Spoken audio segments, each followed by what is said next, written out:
Adonai, ma'adam v'teda'ehu benenosh v'tashvehu. O Lord, what is man that thou art mindful of him? Or the son of man that thou takest account of him? Man is like unto a breath. His days are as a shadow that passeth away. In the morning he flourisheth and groweth like grass. In the evening he is cut down and withereth. Thou turnest man to contrition, and sayest, Return, ye children of men. Oh, that they were wise, that they would consider their latter end. For when man dieth, he shall carry nothing away. His glory shall not descend after him. Mark the perfect man, and behold the upright, for the end of that man is peace. The Lord redeemeth the souls of his servants, and none of them that trust in him shall be forsaken. Amen.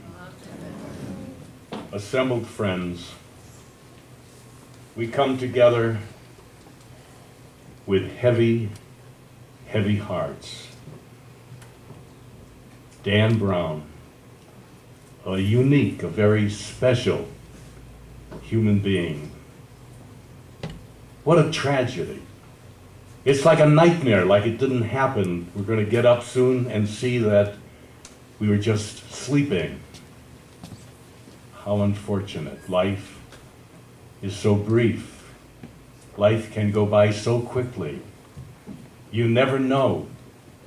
From year to year, from month to month, from day to day, from hour to hour.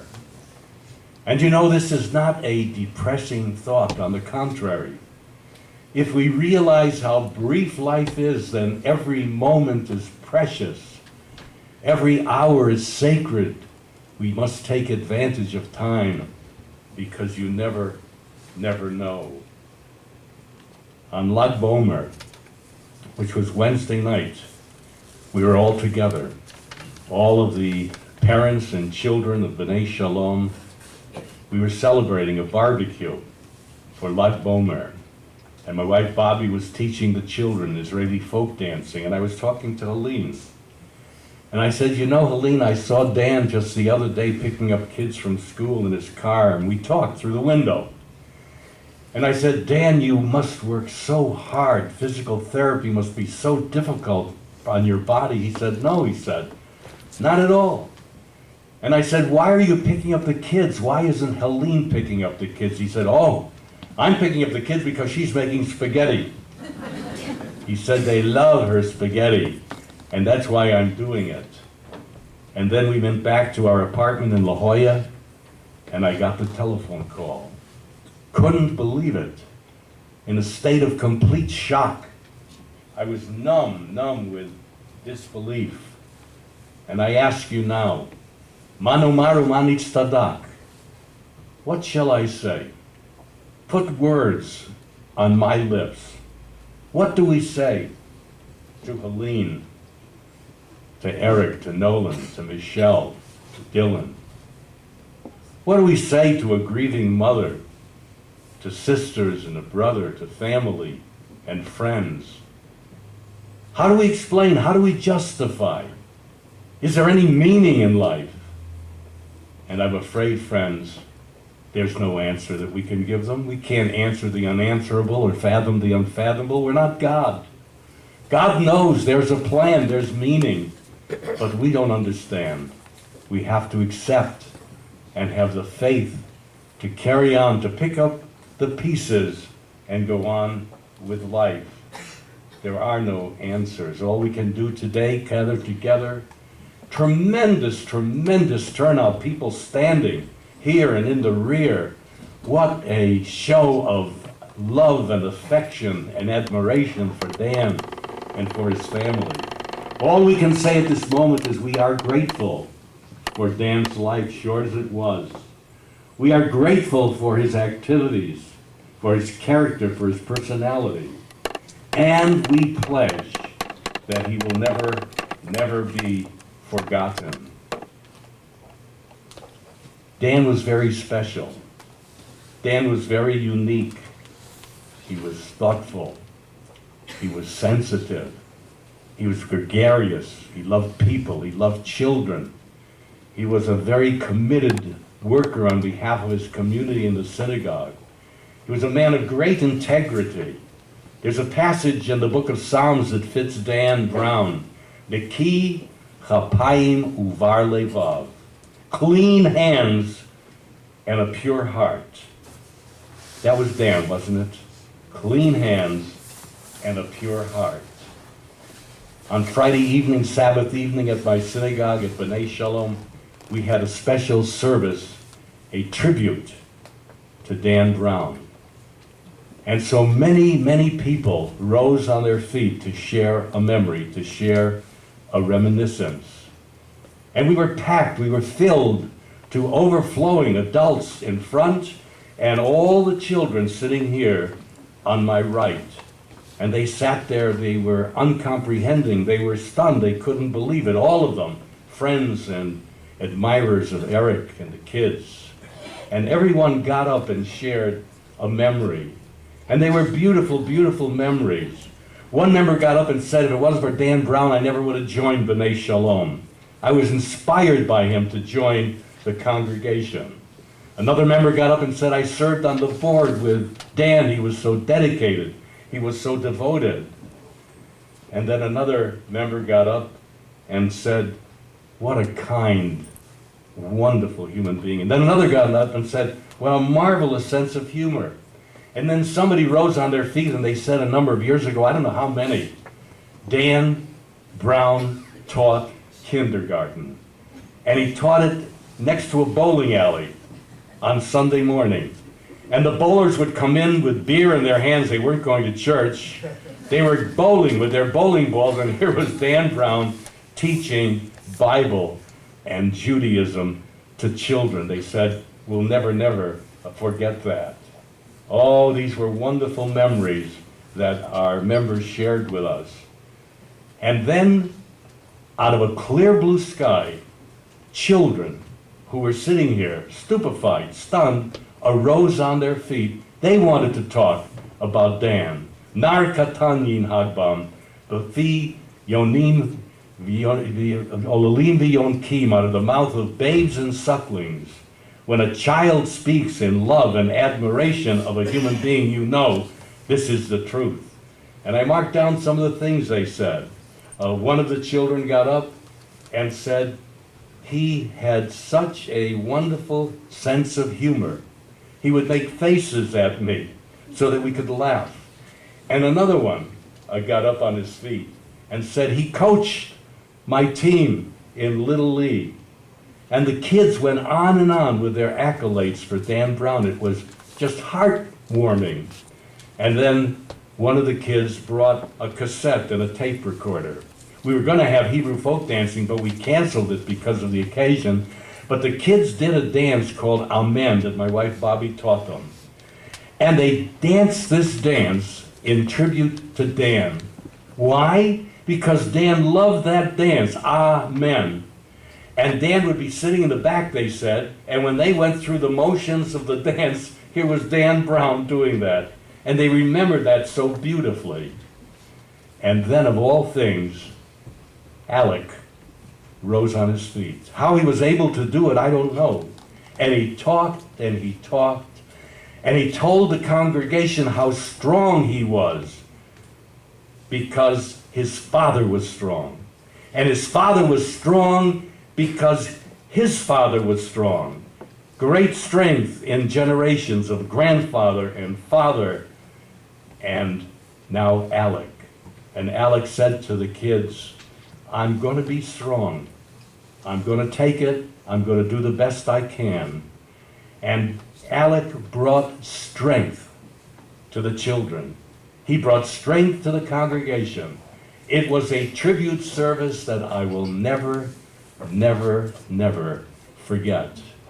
And Helene, I want you to know that you have a congregation who love you and will support you and will be by your side and will be with you. You have a congregation that's like a mishpacha, like a family. We're all family. Like a chavurah. And they will be by your side and the side of your kids and the family in the weeks and the weeks to come. So I say at this moment, thank God for Dan Browne's memory. He will never, never be forgotten. May his soul be bound up in the bond of light. And now we're going to give an opportunity to anyone who wishes to share a reminiscence, to share a memory of our beloved Dan Browne. I would like to do first. Dan's adoring mother. I can't call him Dan because from the day he was born, he was called Danny. He was called Danny Boy by his grandfather, always Danny. That was until he met Helene. And Helene called him Dan and thought we were all a little strange, but she sort of understood. Most of you since then have called him Dan, but to us he's Danny Boy. He was my third child. He was gorgeous.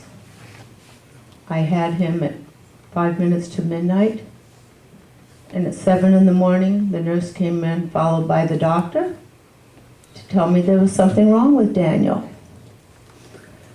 But instead of coming in to my bed and telling me horrible news, I smiled and they were with me, because Dan was born with clubfoot. Does that surprise a lot of you? You have seen him pole vault. You have seen him dance and goof off. And then he had other things, and they said a week later they thought that he had leprosy. God knows where that came from. But he had a lesion here, and we said we'll take care of that. So we had that biopsy and had to wait 10 days. And they said, nothing, you know. But we put Dan in cast in both legs when he was 3 months old. I don't know if any of you have ever had a child who was 3 months old in cast from their toes to their knees. It's not a pretty sight. But it didn't bother Daniel. Every single day we had to clean the crib because he took his feet and he banged them to pieces. He clapped with his feet. We had plaster in the bed, we had plaster on the floor, we had plaster on the rug. And every 2 weeks the cast would change. And finally the doctors gave me plaster of Paris and says every time he bangs it, winds some more around. Then when he was 6, 7 months, the cast came off. And I don't know which was worse. Because he was put in shoes with a bar this big between them. Did that stop Daniel? Oh, I don't think so. He was the only child that I ever saw that grabbed the couch, grabbed the walls, walked and swang his feet with the bar on him because nothing was going to stop him. And when he was a year old, they were off, and the first thing he did was ride a tricycle at a year old. I mean, that's pretty great. He's pretty good. But then we had another problem with Daniel. He didn't talk. He made some noises. He said 2 or 3 words. But he had a sister who was only 2.5 years older than he was. He had a brother that was only a couple of years older. And they didn't let him talk.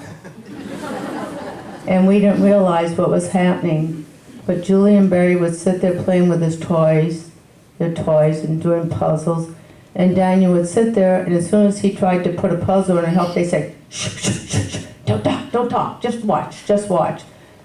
So we didn't really realize what was happening until he was 3, and he went to preschool. And he only went to preschool 2 hours twice a week. And they stopped my husband one day, who took him to school, and they said, please come in here. He's not talking. We said, yes. Well, would you please come in to see, if he'll talk and do a lot? And my husband went in and said he will never forget that day. He came in and said, hi, Daddy. Here's the board, and here's the chair, and here's the table, and here's the picture I draw. And since then, he never stopped. He never stopped. He talked just about as much as me.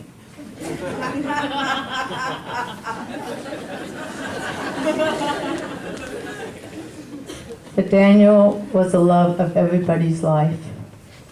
The thing when he was a baby, and I have 4 children. I had 4 children in 5 years.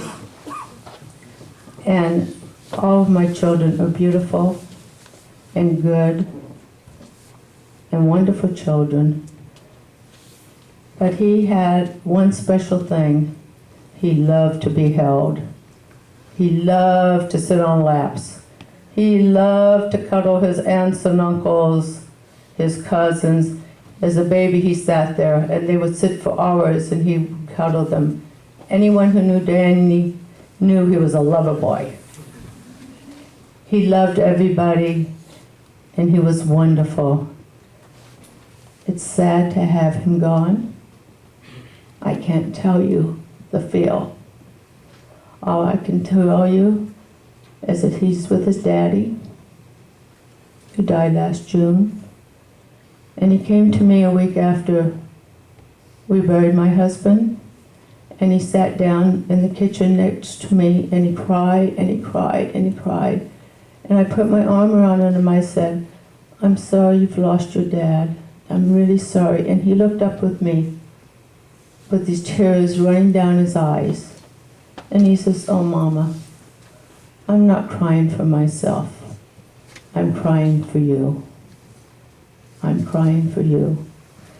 But I want you to know I will always be there for you." And he's not here in body, but believe me, he will always be with me.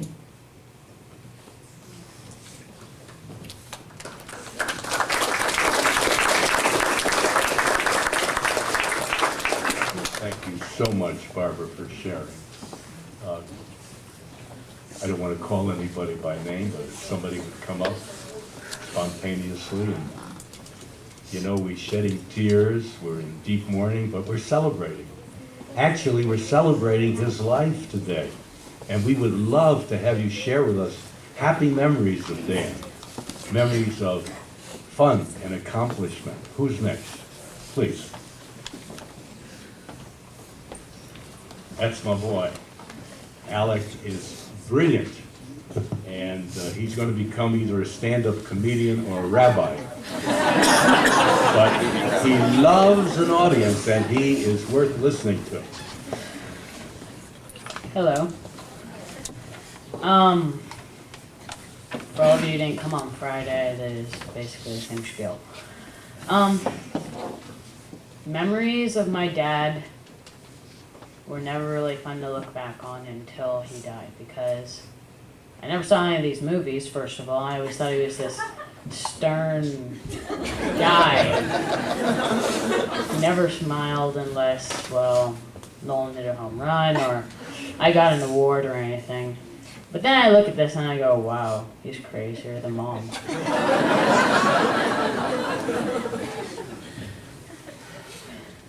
A really fun memory is when we were down the field one day, he was just pitching balls. I hit a ball, and it hit him. So I run over and I say, "What's wrong? Are you okay?" Blah, blah, blah, blah. And he goes, "Where's the ball?"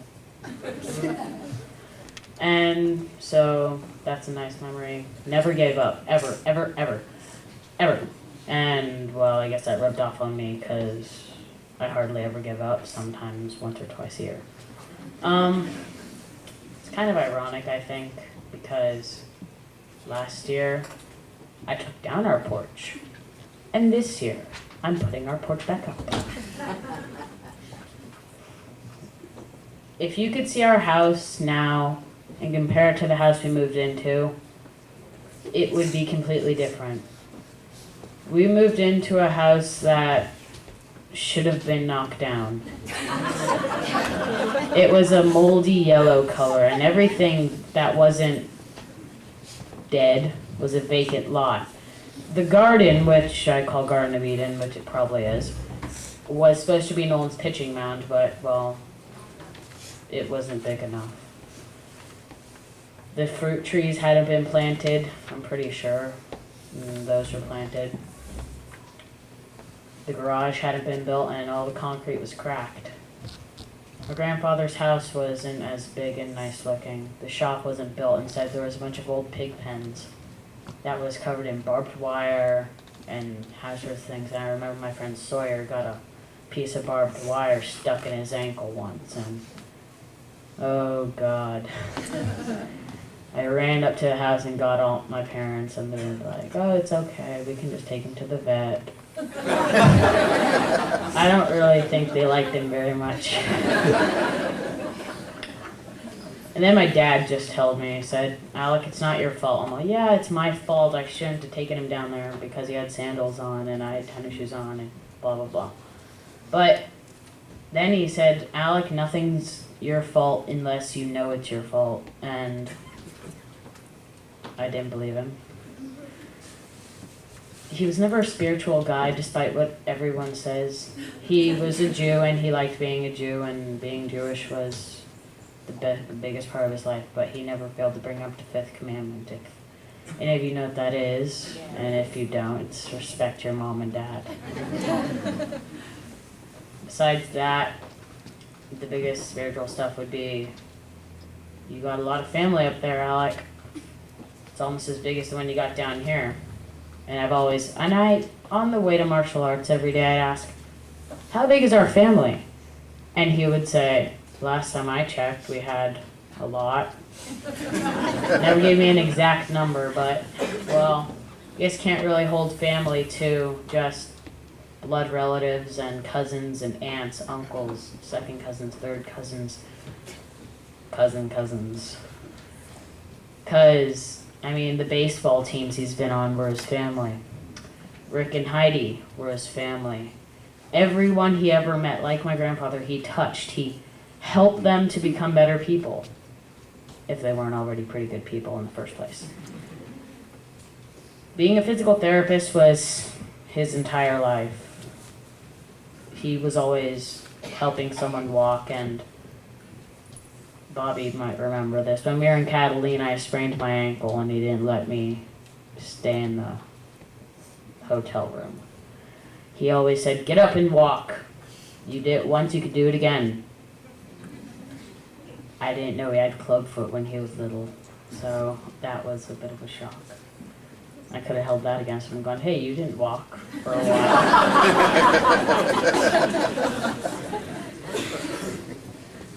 Comedy was really big of him. He was always making some joke, one or another, whether it was, I remember I fell off the horse, and I blamed the horse. Or he'd just crack some joke that had no sense at all. But then you just go, about half an hour later, oh! And then you'd go tell him, and he'd be like, wow, it took you long enough. He hated sarcasm. So, yeah, that was a big, hard one for me, because I'd say, he'd be like, Alec, you fall down. I'll, no, I'm hugging the ground. And he would go, that's not very nice. And I'd be like, yeah, and he'd be, fifth commandment, Alec. Well, really, the worst part about this is, until I saw that casket today, I just imagined I'd walk around the corner and there he'd be doing his paperwork, and I'd go over and ask him some math question, and he wouldn't stop talking until I said, Dad, I have teachers. And so, now that the casket was buried and I helped bury it, there's that just terrible feeling that he's gone and he's not coming back. And all that stuff about crying, and you can cry, but you don't have to be strong and everything.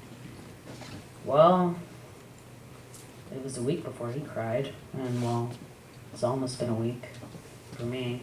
I doubt I will, because there was never a bad part of his life. I'm not going to mention any of the punishments he gave Nolan and me, but, yeah. Those were to make us good people, and well, I can't account for Nolan, but I'm a pretty good person. Sorry. He would always remind me of Papa. He'd always say, Alec, your grandfather did this. And I'd be like, but you're not Papa. And he would go, so? And this is just dragging on now, isn't it? Keep going. Yeah, I'll try. Horses. He stood on a horse and they dropped down. I don't know any kid in my school who's crazy enough to do that. No way.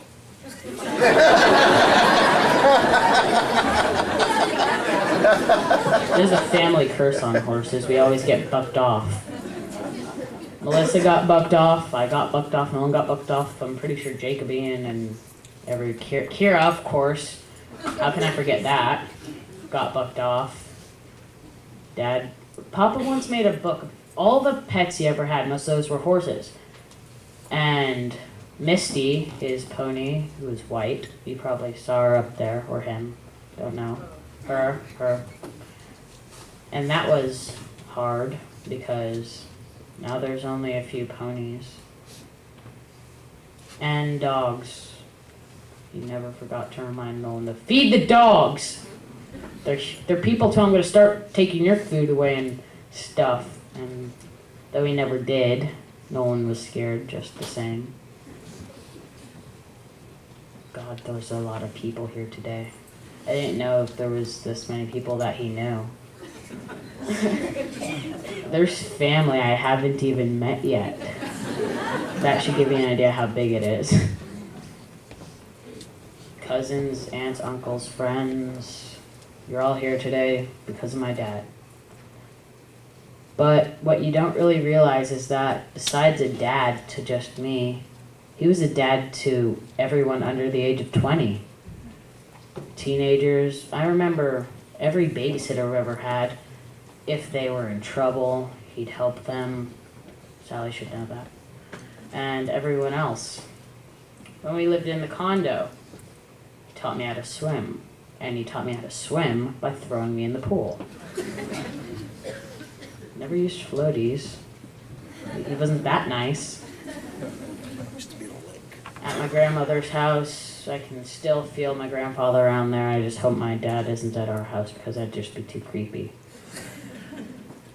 All those Ghostbusters in the world, I think they're insane. So, everyone here today, you may not be Browns, and you may not be Goldmans or Harlans or Teich people, or anyone else, but you are a member of our family. I just want you all to know that. And please, come up and talk. I know you all have memories. Thank you.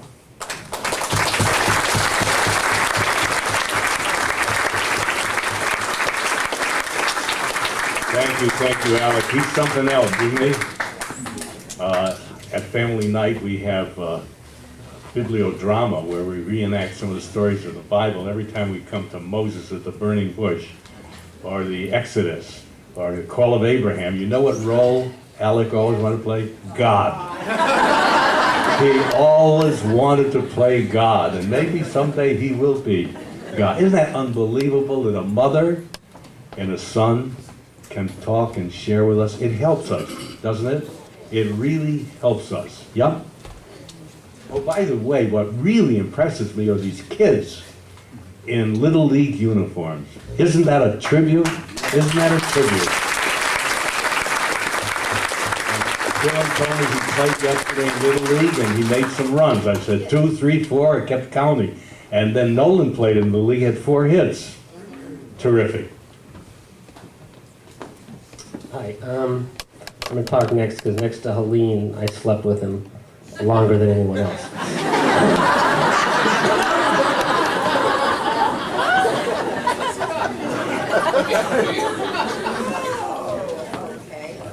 And Danny was an amazing little brother.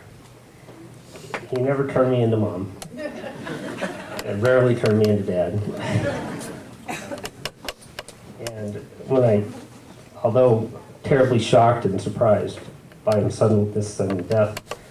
The more amazing thing is that he lived this long, because we did unbelievably stupid things.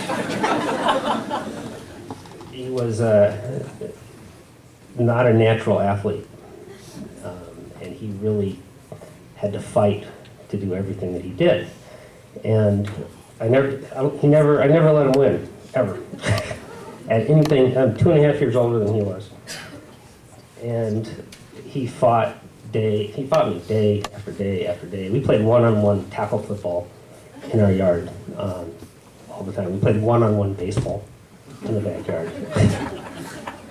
Because we weren't allowed in the house. Mom would kick us out and go out and play, make up a game, do something. Here's a ball. He let me shoot him with an arrow. He never told Mom.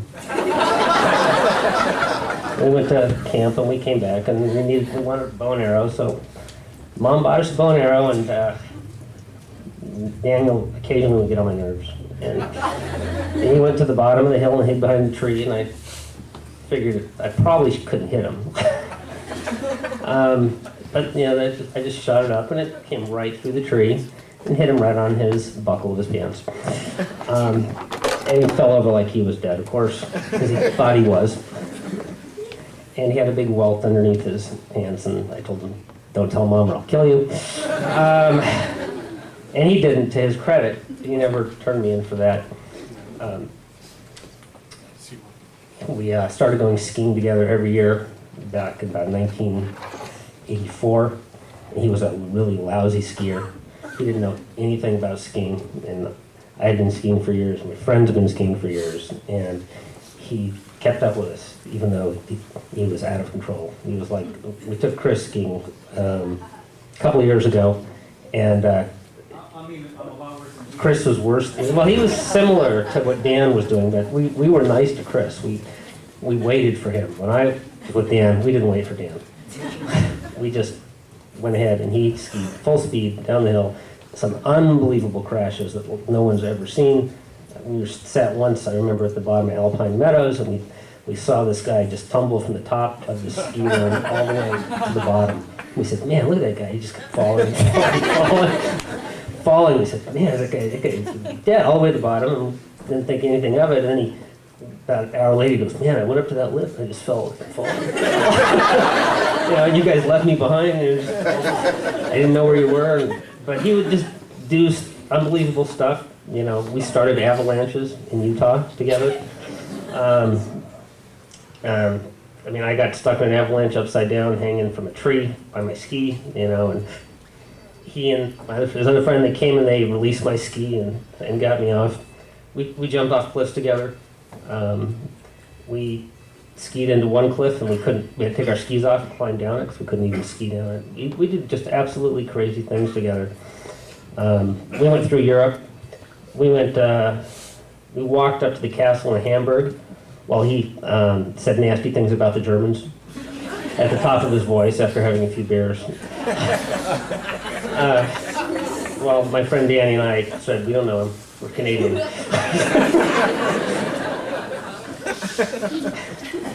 He was truly fearless.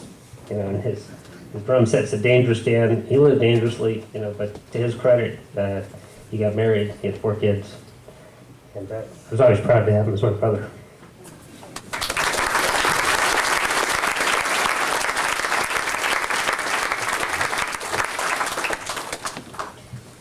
I'm his big sister, and he was my first baby. Barry is 15 months younger, but I don't remember taking care of him because we were like twins. We were the same size. I couldn't really beat him up. We were the same age, and I never beat up Dan. And I adored Dan, I thought like nobody else. But you know what? Every time I say that to somebody, they said, "No, I adored Dan." Everybody adored Dan. He was lovable. He was incredibly cute, as you could see in those pictures. And that's what sustains me. I had to do that all night last night. I had to do that because that's how I remember him. From a baby all the way up. I only got to the wedding. There's many more, if we had a few more days. Yeah. He was funny. He was smiling all the time. He always had a twinkle in his eye. And he always comes up, I'm sure you all know this. Hi, I'm Dan Browne. How many of you have heard that? And I was looking at all his still pictures, which we have together back there, and it's all the same. You know, he's standing there smiling, posing. They're all great. It's the same beautiful smile. But I wanted to show you, you know, the real Dan Browne was up here. Goofing off, always having fun, always living life. And that was my godson, Alec, that spoke, that I'm very proud of. And Dan is Jacob, my son's godfather. And Dan, I love Dan every minute, I have to tell you. I never fought with him. I yelled at him. I never stayed mad at him. I was always the big sister. I always took care of him. He always deferred to me. I knew I could say anything I wanted. It didn't matter. He loved me unconditionally. And I loved him unconditionally. It didn't matter. Even when he acted like a jerk, Helene would say, Julie, your brother did this. Would you tell him off? Sure. I could tell him off. But I still adored him. He was wonderful. And he wanted so much. He's a family man. He wanted a family so badly. And the thing that sustains me is that there's Helene and these 4 beautiful children. And I see Dan every time I look at them. And when I was listening to Alex speak, it's hard watching him raise his kids because he was trying to be, you know, a stricter father. And they didn't get to see all that crazy, nutty, bizarre behavior that I always saw because, you know, and I wish that we were going to grow old together and they were going to see it again. You know, after your kids are older, you could let down your guard a little bit more. I wanted to, that's what I'm going to miss. I'm going to miss I don't get to grow older with him.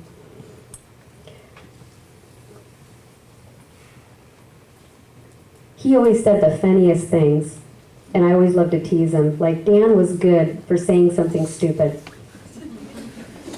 And we would roll our eyes at him, and we would just crack up. He loved to go to Helene and the kids and try to emulate my dad. Okay, Helene, let's go. Get in the car. And to the kids, get in the car. And we would all just look at him as if you have any control. But he thought he did.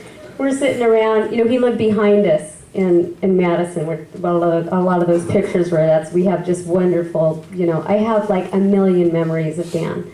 Just, he was always fun. He was fun-loving all the time. It was just fun, fun, fun, fun, fun. Great time. When he didn't have a great time, I was the big sister and ticked off and going after that person too, believe me.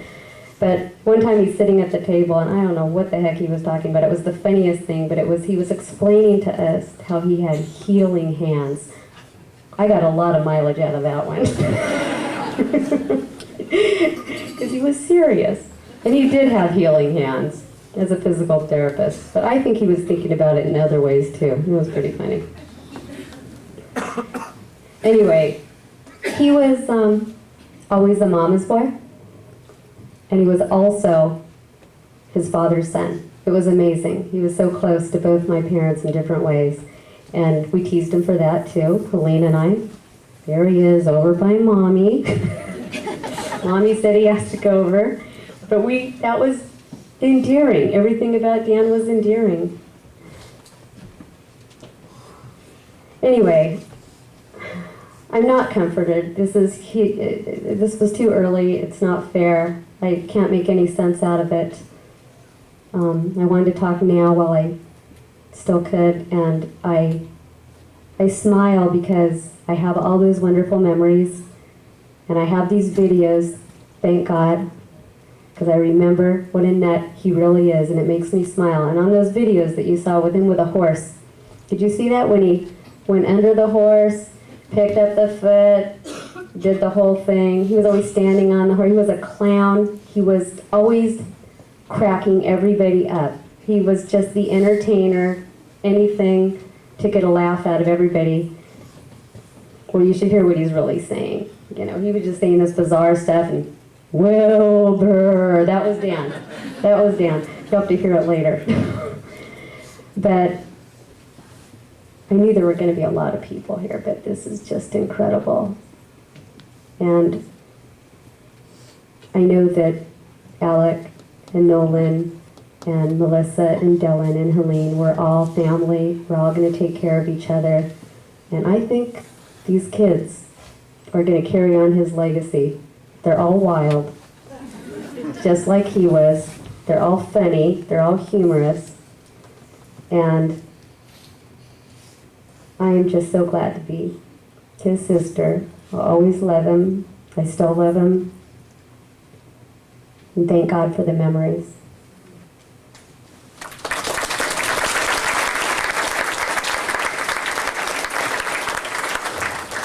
Thank you, Julie. I'm Jennifer. I'm Dan's little sister. I always called him, I'm a year younger than he is, but I always called him my little brother because he was littler than Barry, who was my bigger brother. Okay. I was kind of always in Dan's shadow, I would have to say, being the fourth child. Julie paved the way, Barry, Danny closest to me. So I didn't have to work as hard. So I would be right after Dan in school to the teacher, and they'd say, "Oh, you're Dan's sister." Okay. So I know my sister said he always got preferential treatment because everybody loved him. Like when she tried out for Meistersingers and she didn't get in, she was really upset about that. But Danny was already in Meistersingers and he got a vote, and of course he voted for me. So anyway, so I got in. So anyway, we spent our days playing cowboy and Indian when I was little. We even made a movie one time. And always outside. He went to surf camp. So, you know, he comes back and says, Jen, you got to go to surf camp. So it's like everything he did, then I did. So it wasn't until I was an adult that I started branching off. I actually got married first. And he was always there to protect me. I had problems with an old roommate in college, and she just kept calling me, and hanging up, and calling me and hanging up. And then this went on for about 3 weeks. I get like 50 calls a day. And Danny lived next door in the apartments. And, I told him about it, and I told the police, and the police said, well, we have to keep a log, and, we can't do anything, and blah, blah, blah. And they were going on and on. So it only took one call, because I thought I know who it was, my old roommate. So he calls up my old roommate's boyfriend. And all he had to say was, I'm going to beat you up if the calls don't stop immediately. And that was it. I never got another phone call. It was great. He was Mr. Wrestler guy in college. He was Mr. Wrestler in high school. Since he did wrestling, I didn't do wrestling, but I was a cheerleader for wrestling. Right along after Dan. Whatever he did, I did. He was in band. He actually became band president in junior high, and he conducted the band. So he graduated not to high school. What did I do? I became band president. I wanted to conduct. I wanted to do everything he did. So that was kind of our relationship. I was very proud of him. I was happy to walk in his footsteps. I could ask him anything, and honestly, I don't think he ever said no to anything I asked him to do. So, and I think a lot of you probably feel the same way. He was so involved in everything. And I just wanted to read a little bit, something I read at the funeral. Just tells you a little bit about what he did. Just a few words. This is how I saw Dan. He was a loving father, husband, son, brother, cousin, nephew, uncle, coach, teacher, and friend. A physical therapist, psychologist, CPR instructor, a religious school teacher, administrator, motivational speaker, a movie director, a board member, stock advisor, a financial guru. At least he thought he was, anyway. He was always telling me what to do. Counselor, salesman, a volunteer, a handyman, a landscaper, a truck driver, a mechanic, a carpenter, a mason. He was never afraid to pick up a broom. A double diamond snow skier, a trick water skier, a horse trainer, a baseball and softball player, a basketball layup pro. And by the way, I lived on a ranch and I didn't have a lot of friends, so it was my brothers. And they'd say, oh, we're gonna play one-on-one, but I was really terrible at basketball, and so the only thing they would let me play was horse. And of course, then I would get out right away, and then I would have to watch them, you know, so. Okay. A pole vaulter, a scuba diver, a drum major, a wrestler, a surfer, a boogie boarder, a body surfer, a diving board somersaulter, and still to this, well, till he died, he would jump off that diving board, but before he did, he'd look for Mom. And he'd say, watch me, watch me. And then he would go. He did that with everything he did. He was a karate green belt, a singer, a dancer, an actor, a performer, a giver of hope, a giver of strength and courage. He was reliable, smart, romantic, and human. It made this world a better place for all of us. He strived and worked hard, and he overcame all his obstacles to achieve his goals. He was a mensch. And my favorite story about Dan was what he told me one time. He had a physical therapy supervisor, I believe it was at Scripps. I don't know if she's here today at all. Anyway, he would visit patients, and then in order to keep his job, he would have them write a little evaluation, like, well, how did you like me? You know, give him a piece of paper and, I don't know, maybe a stamped envelope or something. And say, just write a little something so I can keep my job, because I get my job, by referrals or something. And so I guess he had quite a stack of these that ended up at his boss. And so he said one time he was walking in the hospital and a supervisor comes and he says, Danny, what kind of shoes do you wear? And I said, and he said, well, I don't know, Nikes, tennis shoes? And he goes, why do you want to know? And he goes, well, I want to know what kind of shoes that you can walk on water with, because that's what your last evaluation was. Anyway, I always bragged on Dan, and I will miss him, and I will be there for you, Helene, and all the kids in any way I can. I'm very proud. Thank you.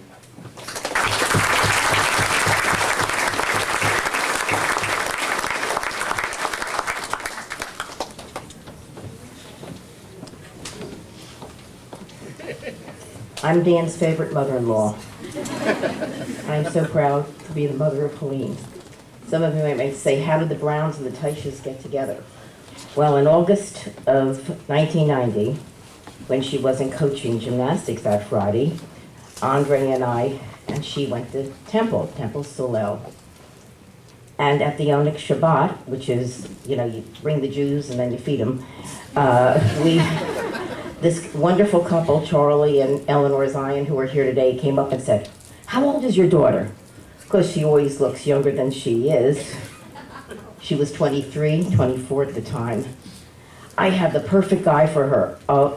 Then he started with the resume. He's the third of 4 children. One's a dentist, one's a microsurgeon, one's a math professor. And I thought, who's this guy?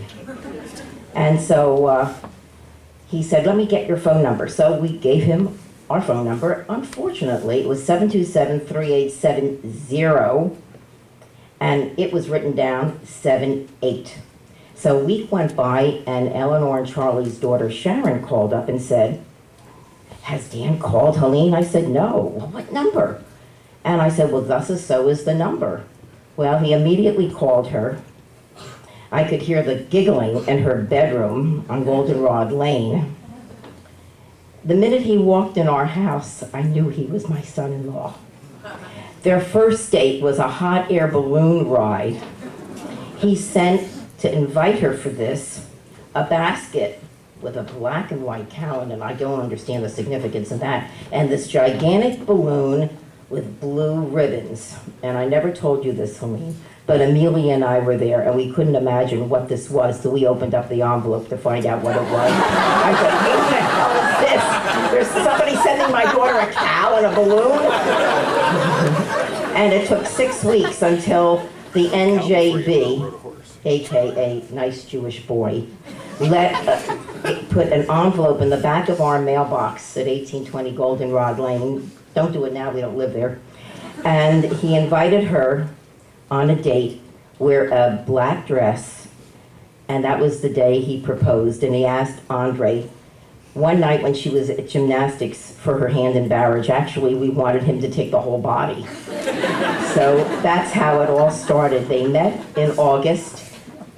They were engaged in early October, and during that time, my wonderful mother, Bee, was living with us. And she felt from such nachas knowing Danny. At the same time, his grandma, Alberta, she should rest in peace, was also alive. And they both had one common interest, ice cream. And so we all had a wonderful time with the two grandmothers. And there's a picture out there of Helene, Dan, and Grandma Alberta at the engagement party we had at our house. And being a member of the Browne family is the greatest honor I could have received. Forget about degrees, besides having my children. And you could see the wonderful grandchildren I now have. I can't be any prouder of hearing a young man like Alex speak, or watching this baseball man, Nolan, play better than some Yankee that he likes by the name of Derek Jeter. I don't know, did you ever hear him? But that's what my young man is. And my two others, Melissa and Dylan. I thank you all for coming and paying honor and tribute to a man who passed away too soon. At the prime of his life, it's just like Jack Kennedy in the memorial you would see in Israel, a tree cut down at its prime. Thank you.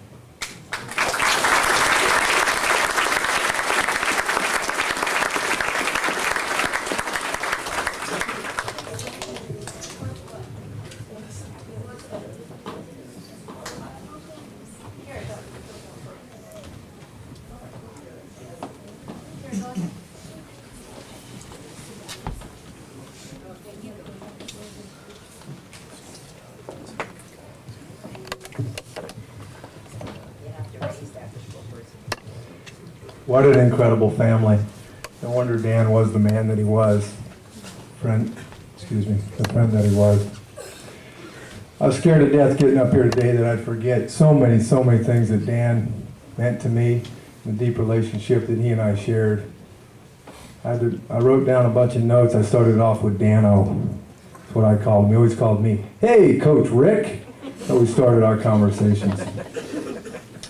Dan and I met through our wives, and actually at that time it was our girlfriend 17 years ago. He and I went to each other's weddings. He and I occasionally met as rivals, men's softball teams, and went to different functions and ran into each other. At the time, in all honesty, I didn't think I had a whole lot in common with Dan when I first met him. It wasn't until our wives both signed us up to coach T-ball that we really got to know each other. We ended up at a coaches meeting, ended up staying hours after everybody else had left. At that time I found out how much Dan could talk. I learned at that time that he had a local upbringing, he had a wonderful family, that he had an older brother that he admired, that he had two sisters that he just thought so much of, how much he loved his children. At the end of that conversation, I realized that Dan and I had just made a really, really good friend. I didn't know that he'd become my best friend. Dan was a coaching partner. Dan always came up with different gimmicks on how to coach. These guys could tell you, scoot, poop, and throw was one of them. He always was figuring something out like that, a new way. It might not be right for everybody else, but it was right for Dan, and he was gonna let us know. He continually said, he believed in hustle, believed in giving 110%. He would often say, "We don't walk on Coach Rick's team." It's again a tribute to the backing he gave to me. Never one time in 7 or 8 years of coaching did Dan not support a decision I made. Not one time. Incredible. Absolutely incredible. Dan loved the children. That's why they're here. Dan loved to coach. Dan never bragged. Dan never worried about keeping up with the Joneses. As you could tell by his shin-high white socks and his Walmart special shorts. Dan was thought was tough, but loving.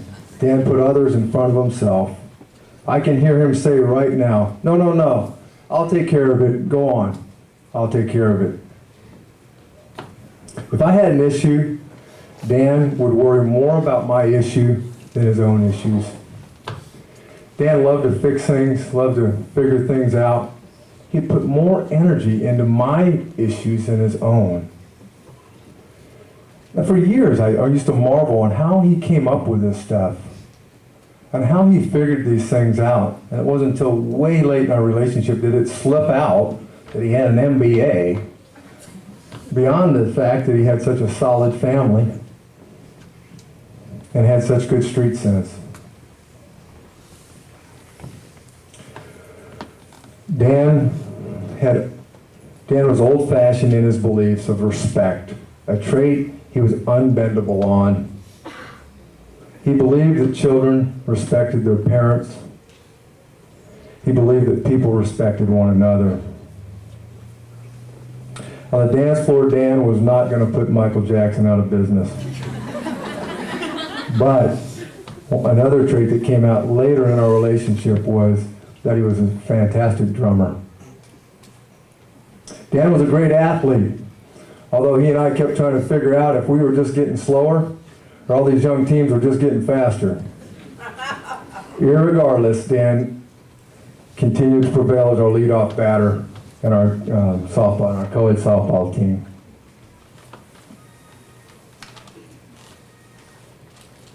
Dan gave to his community. That's why all you guys are here today. People that don't give to their communities don't have this kind of turnout. Dan, a lot of people didn't realize, Dan worked 6 days a week on average.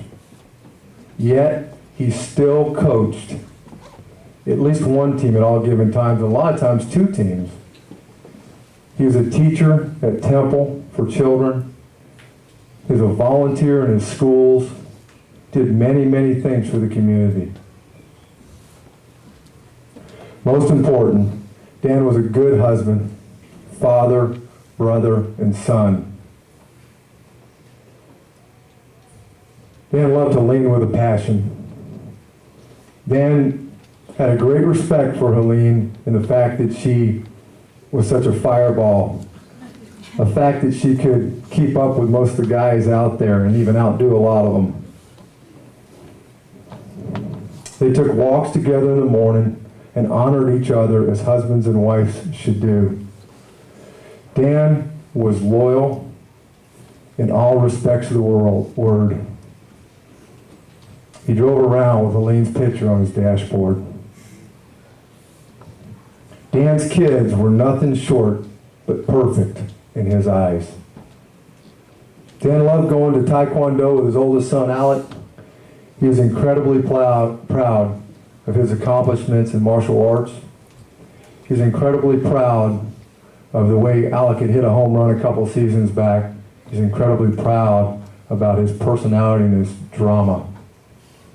Alec was Dan's #1 son. He had a very, very, very deep love for Alec.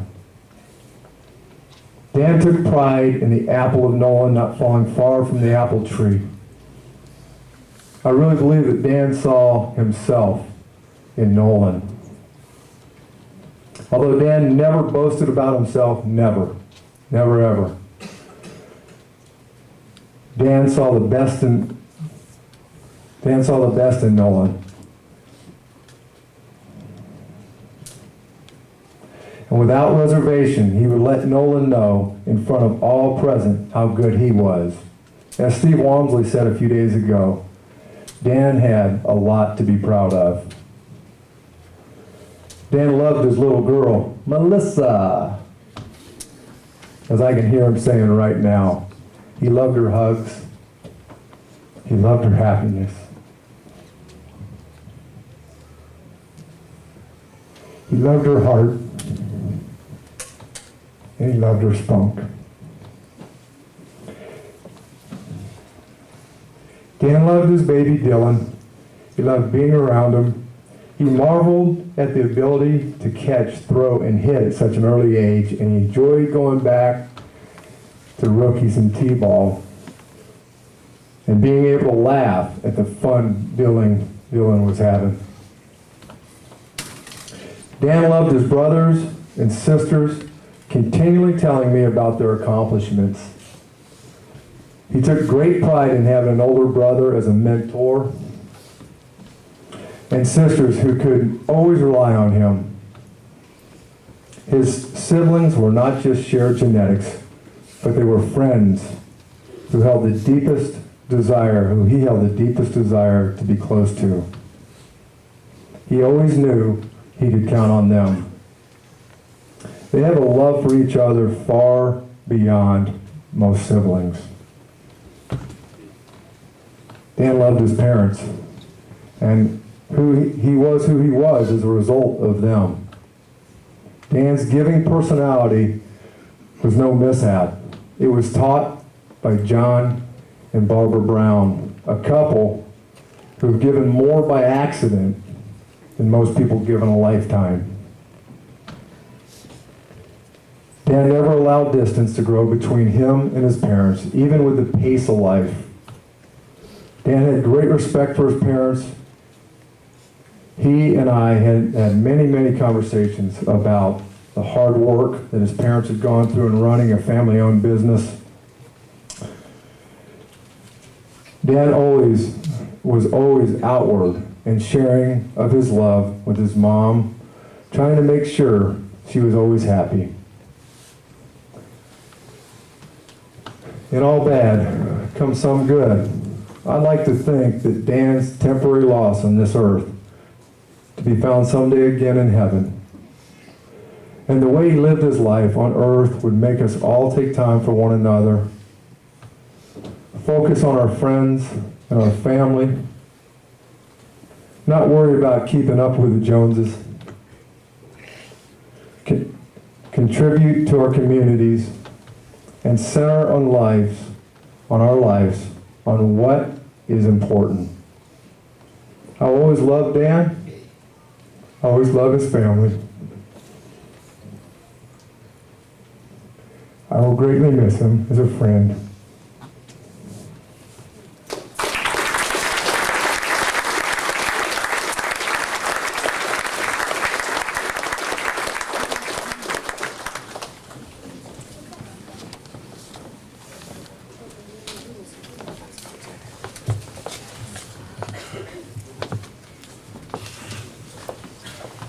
I'm going to engage in a speculation, which is not really my nature. I'm a science type after all. And but I'm going to speculate about what Dan would say if he could share a couple thoughts right now, or better yet, if he could have spoken to us on Wednesday before he passed away. I think number one, there's just two thoughts I think that are, and I really strongly believe this.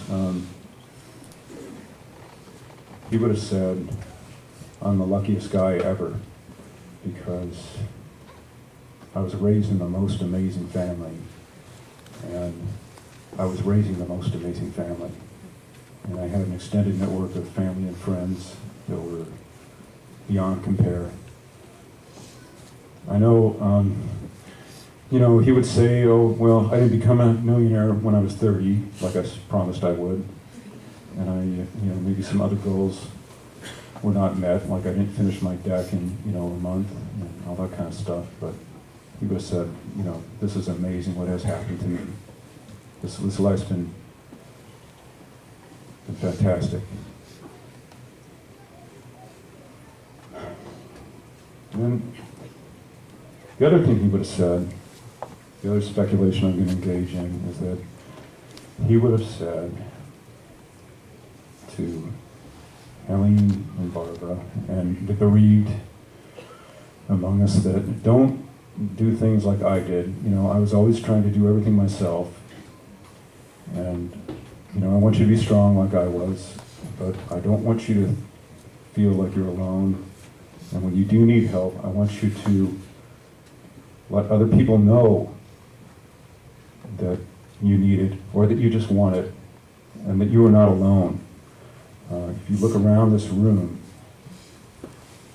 there's all these people who want to help you, and all these people who are committed to seeing it through. It's not just in memory of Dan. We're connected with you, and we want to be an integral part of your life, and your success is important to us. Anyway, we're all going to miss him.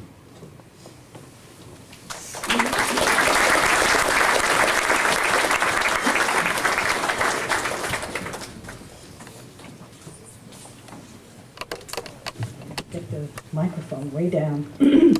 I'm Mary Lou Carraher, and I work at Scripps Home Health. And I'm one of Dan's many colleagues who are here today. As I look around the room, I see so many of them.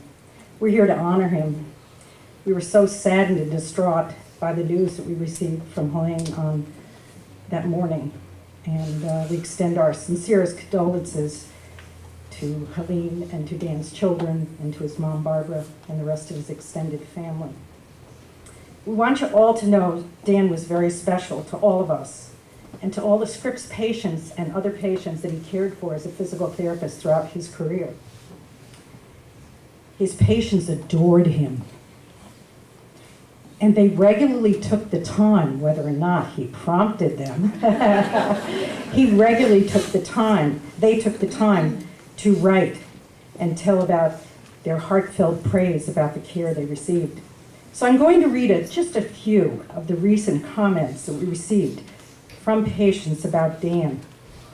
And these few comments really embody the essence and content of all of the kind of comments that we received. I've worked at Scripps Home Health for 8 years, and there's not a month that has gone by that I haven't read every single comment. And these really embody the comments.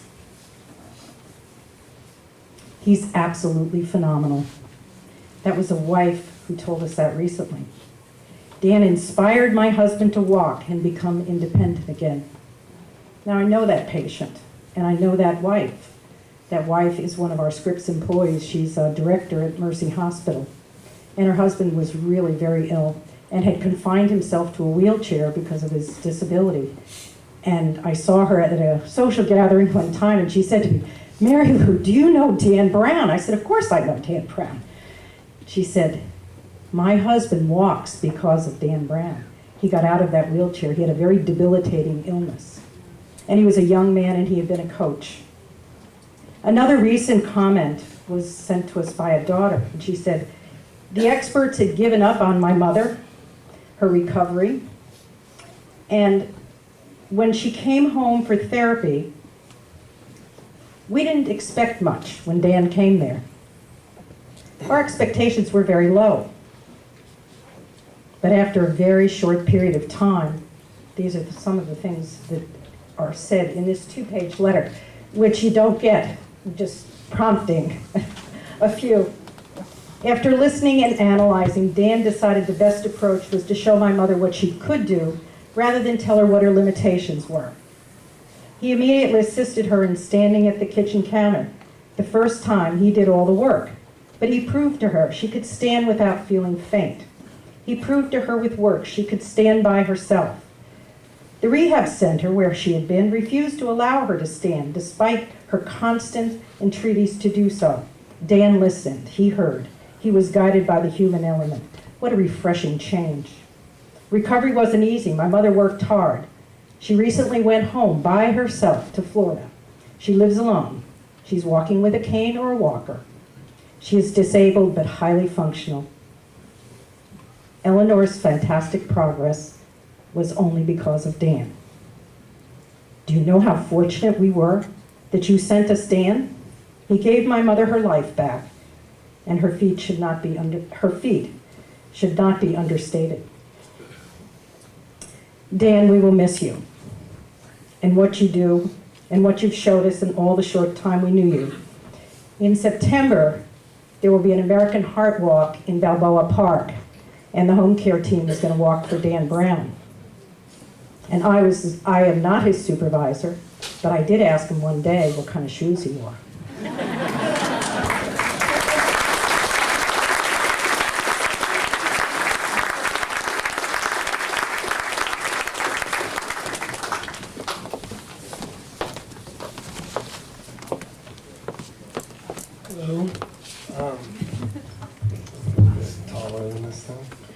Okay. So just one thing I wanted to say to everybody was, I remember one time I was at a soup plantation with the family. We all do that soup plantation, and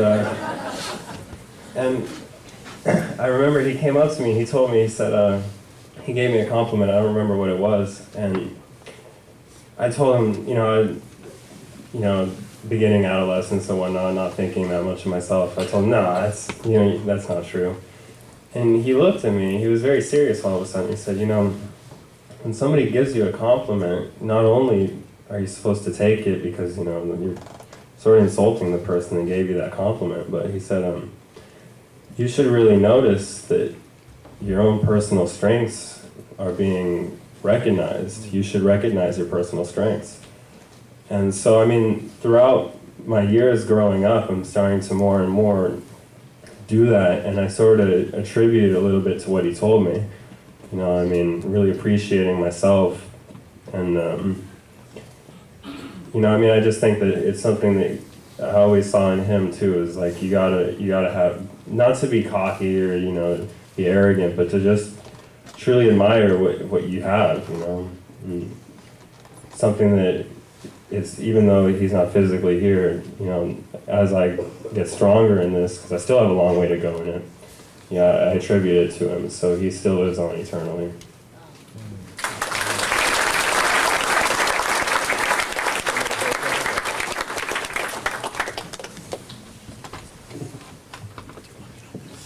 Alright. Not really sure where to start, so I'm just gonna start talking about that. Uncle Dan had a really similar attitude to his dad in that he believed when you decide to do something, you make sure it gets done. Or you try as hard as you can to make sure it gets done. And the best example I can remember that is from when I was really small, like this big. And back when they had their condo thing out on that lake, and they had a boat, and they would always do that water skiing thing, but I wasn't big enough for the skis, so he had this little thing for the kids that was like a little boogie board like type thing that you stand on or sit on, and you hold on to the rope thing. And I remember every time he'd start, like it would start, and I'd hold on to it, and as soon as it would start going, I'd get afraid because I was thinking it was going to pull my arms off, so I just let go. And so he'd come back around, and he'd give it to me again, and he'd be like, all right, don't let go this time. And I did. And like finally he's like, all right, you're done. I'm like, no, I'm not done. He's like, all right, if you really want to do this, if you want to do it, you're going to hold on. And so I did. And finally I was able to do it. And then he started going fast and I let go again.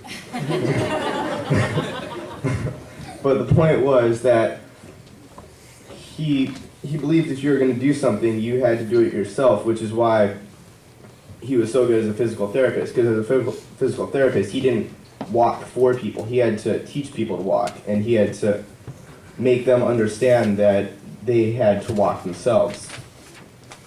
And when I first got the news, the first thing I thought about was the things that I'm not going to be able to do anymore. And I remember about a year ago, I think, something happened and we challenged each other to a wrestling match, and I lost. So, say like a month went by and we tried it again, and I lost again. And kept going on like that, and I remember he was real proud one time because he was doing this whole kung fu thing, and he was like, in fact, I'm pretty sure that's what started. I'm pretty sure it was the kung fu thing. I'm like, oh, you think you can beat me up? Now what? You think you're in kung fu? You can take big old Jacob? And he did. And then I remember one time he was real proud of the fact that he was going to take his hands in and get them registered as lethal weapons. Like, you think you're tough? You think you're tough? You think you can take Jacob? And he did. And then when I got the news, I was like, man, he won. Because I always thought, like, eventually enough time's going to go by and I'm going to get a little bit bigger and I'm going to work out a bit and I'm going to come back and be like, all right, show me these lethal weapons of yours. And I was going to take him down. But, there are certain things like that can't do anything about now. I just have to throw in the towel. But I mean, there are other ways of making up for that. For example, at I think it was Hanukkah or something, we were wrestling again, and Barry came in, and Barry said, "Oh, you think you can take Uncle Dan? First try me." And turns out Barry is a lot better.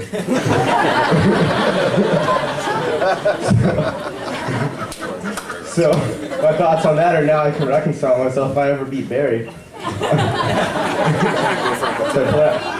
Which I plan on doing eventually. Either I'm going to get bigger or he's going to get older. One of those two will happen.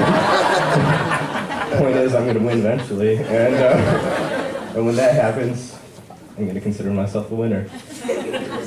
And there are other things I'm not going to be able to do anymore. I'm not going to be able to play music with him anymore, which I regret I hadn't played more with. But I mean, once again, there are other people to play music with. I know he partially inspired Ian into playing drums, I'm sure, and now Ian's one of the best drummers I know. And I play with him as much as I can. And he's going to live on like in that way within all of us. I remember as a drummer, the way he always described it was, I love drumming just because all you do is hit stuff. It's not as much of an instrument as it is rocks and sticks. Just kind of bang on it. And that's how he saw a lot of the things he did. He didn't want to admit that he had worked like that it was any like effort on his part to get where he was. He was like, "Oh, I'm just a man. I just hit stuff, you know? Or, you know, I just got where I am because I'm that good." But really, we all know he tried. And we all know that he was very accomplished and that he was a very satisfied man, I think, because he did everything he wanted to do. Like, he wasn't one of those people who thought, if I just give it enough time, it's going to happen. He thought that if he wants to get something done, he'd do it, and he did, and he grew up and he became a physical therapist, and he made a big family, and I'm sure he's very happy with himself.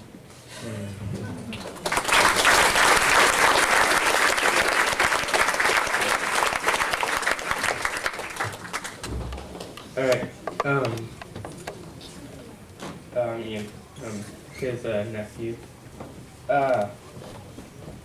Dan, he was never cocky about himself, but he was cocky about his kids. Like when Alec hit that home run a couple of years ago, I can't remember how long ago it was, but he bragged for months. And just like Nolan he always bragged about you with both playing drums, like learning new songs that he always wanted you to learn, and playing baseball. He loved you guys so much. And he was so proud of me too, playing drums.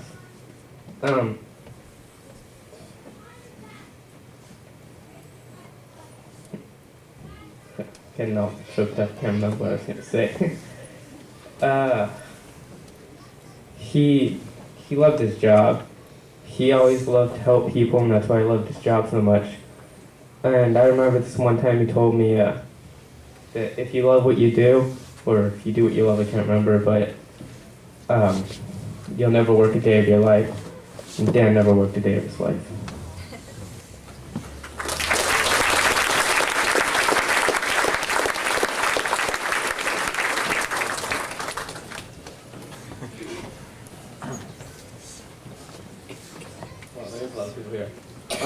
Hello, I'm Zach. I'm his nephew and Jennifer's son. Wow. Okay. So, Uncle Dan, he was really fun. You know, he was really adventurous. But as I got older, I learned that there was more to him than just the silly side. He was also really like deep. You know, he knew stuff that like normal people don't really understand. He could get it. Along with being adventurous, he told me once that like us Browns or whatever, we work hard so that we can play harder. And so I think that's what he did. He worked really hard. So I can't even imagine how hard he played. Like 6 days a week. So. And after Papa died, he really helped me through it. So, like, I didn't know what to do when I heard, because I didn't have anyone to, like, help me through it. So I was, like, kind of lost. But I think that what he said for Papa could also be like for him. He said that not to cry for yourself and not to cry for the person who has died, but to cry for those who they supported. So also that now that when someone's died, it's up to the people living to do things for them, to help them through it, and to do everything they can to help them through the tragedy. So, we'll all miss Dan.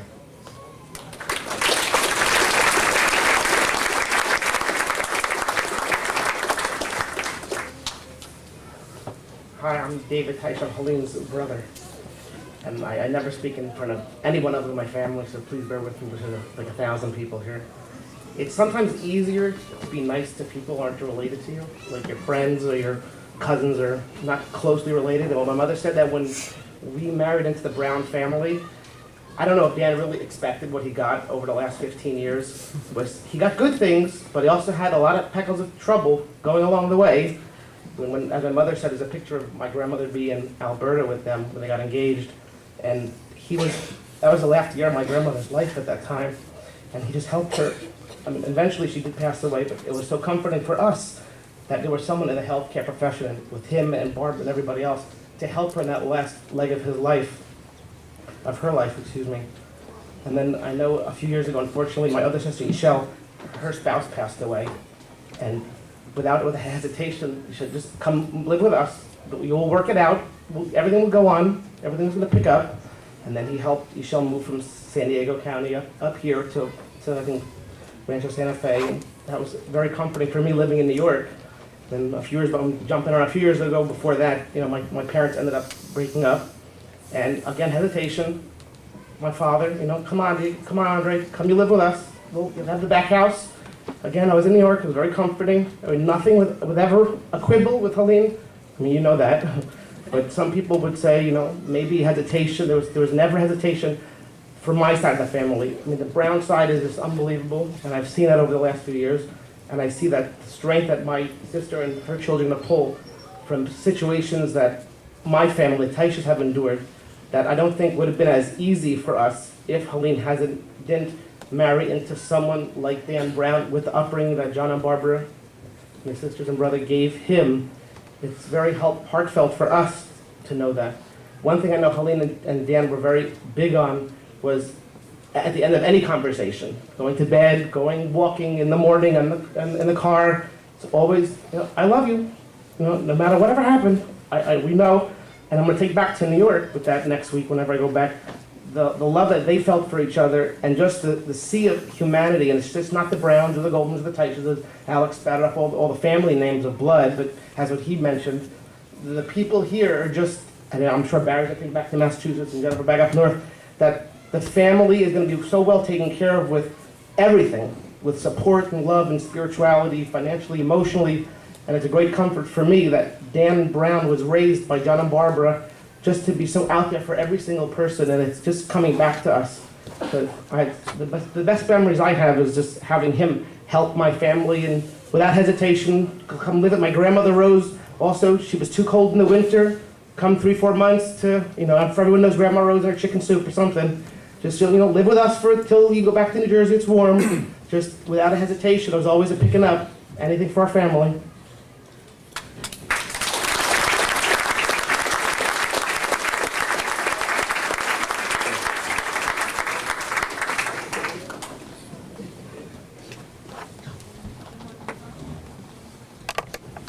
Hello, everybody. My name is Guy. I'm Dan, one of many, many good friends. I met Dan about 26 years ago when he just got out of high school. As a young kid, coming on his new job as a salesman, of course, always dressed up with his suit and tie, and he's ready to knock everybody out. And he had his arrangement with the company he worked for that he is going to be the only one that's going to do exactly the opposite that anybody else has ever done. And this is something that Dan always stuck to. And after his first year, he came to me and he says, you know, I don't think this is going to work for me because I can't make any money this way. And we started talking about it, and he said, well, I have two choices. Either I'll change the way I'm doing things, or I'll work twice as hard, and I'll make lots of money. And that's exactly what he did. For the next 3 or 4 years, Dan was the first, or always the top salesman in the company, always willing to do anything for anybody, no matter what it was. Nothing was too big for Dan to put him out of anything. Over the years, needless to say, Dan and I started hanging out together, getting in trouble together, going to all of the good places and the wrong places together. If it's a stupid skiing trip that as we go up to the mountains, of course, we spin around and the car is now sliding 65 miles an hour backwards. And as we stop, there's a post right next to Dan's window. And he looks out the window and then he looks at me and says, can we do this again? And this will be just something typical that Daniel will always say. As the years moved around and I was leaving the area, Dan and I made a pact that we will never lose contact with each other. And this is exactly what we did. I moved to the East Coast, Danny stayed here around his family and his friends, and over the years, we went through a lot of stuff together. We found our true love, and Dan was so excited to tell me about this new girl that he just met, and how great she is, and how much he's going to love her, and how well he's going to treat her as a family. And I knew this was going to be true. And then he called me and he says, we're going to get married. I said, well, you beat me to it, but good luck to you. And then I met Helene, and it was all clear to me that we just meant for each other, and we're just going to be together forever. Dan was somebody that will always, once you become your friends, he will always be your friend. And this is the way it was. When Helene was pregnant with her second, my wife was pregnant with my first, and when my daughter was born, she was named after Dan. Because this is a memory that I had. Somebody that always supported me and always talked to me whenever I need to, and vice versa. Danny and I used to have bi-weekly phone conversation for hours, and we'll talk about anything and everything that might or will make anybody's life better. If it's our life, if it's somebody else's life, if it's something we did in life, it was just ourselves were not important at all. Is let's figure out a way how we can make it better, and not just for us, but for everybody else around us. In the last few years, Danny and I went through a lot of good things, bad things. We both lost a parent. We both talked each other through it. And we keep telling each other, it's going to get better. Life is going to continue on, and we just continue. Danny will always have a place in my heart for him, and his family, and everybody that he ever introduced me to. And he will always be my friend, and so is the family.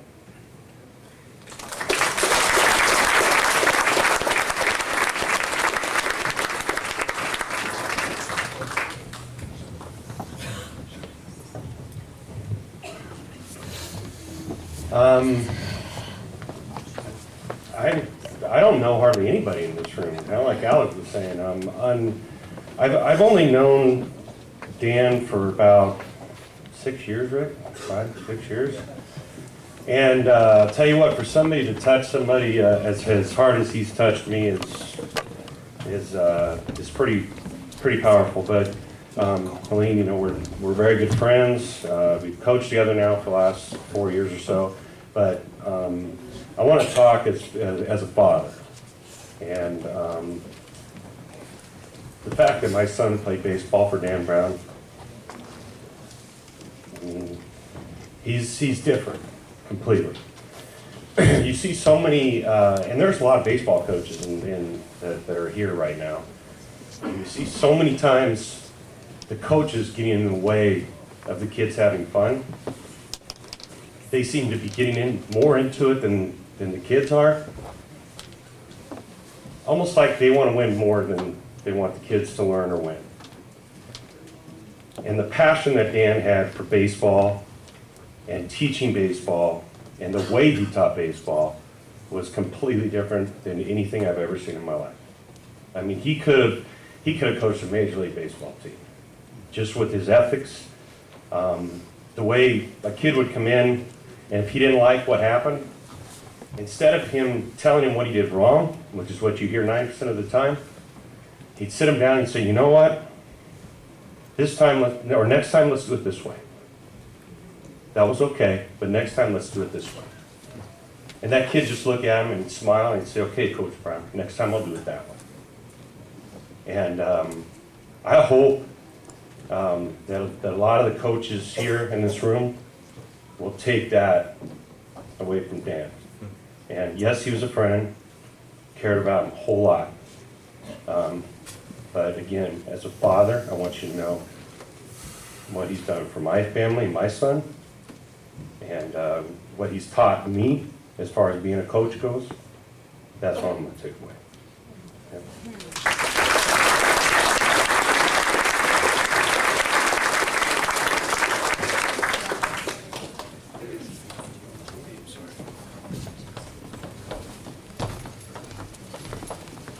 Hi, I'm Karen. I just wanted to represent the cousins. Daniel has lots and lots and lots of cousins, just like his kids. I just wanted to let you know that we, of course, all love Daniel very much and all of his family. I think what we can do for him is we can give each other a hug and a big smile, because that's what he did for all of us all the time. And that's what, when I heard that he had passed away, I thought, what am I going to do? How am I not going to ever have another hug from Daniel? Well, I can get it from Helene and from Aunt Barbara and from all the kids, and I just think that's what we need to do for him. Thank you.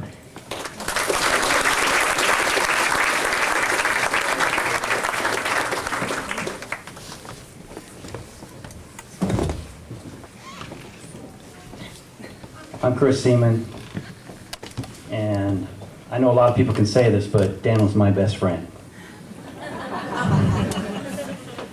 And more than that, though, Dan was my brother, and your family's accepted me as his brother.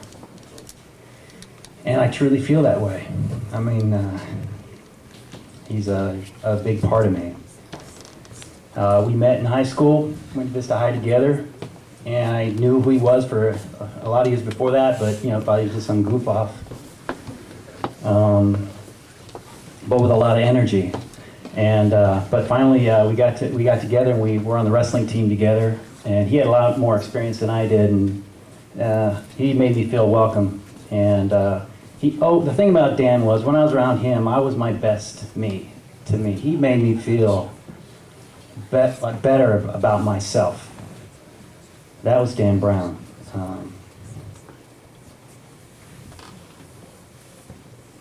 And we stayed together after high school. You know, we took a trip to Utah, some of my other good friends, that summer, and we were roommates in college at the Muir dorms in 1980, and then again in the apartments in the next year. And actually what I'd like to do now is, in the spirit of Dan Browne, I'd like to have all of our friends from that era to come on up. You know, he wanted us all, you know, having fun, getting together. You know, come Bobby, Chuck, Matt, Bob, Jarvis, from high school. We're the high school buddies. Come on up here. High school and college, that era. These are Dan's brothers from way back when, and I know there's a ton of stories we could all tell. And there's even more stories we wouldn't tell. And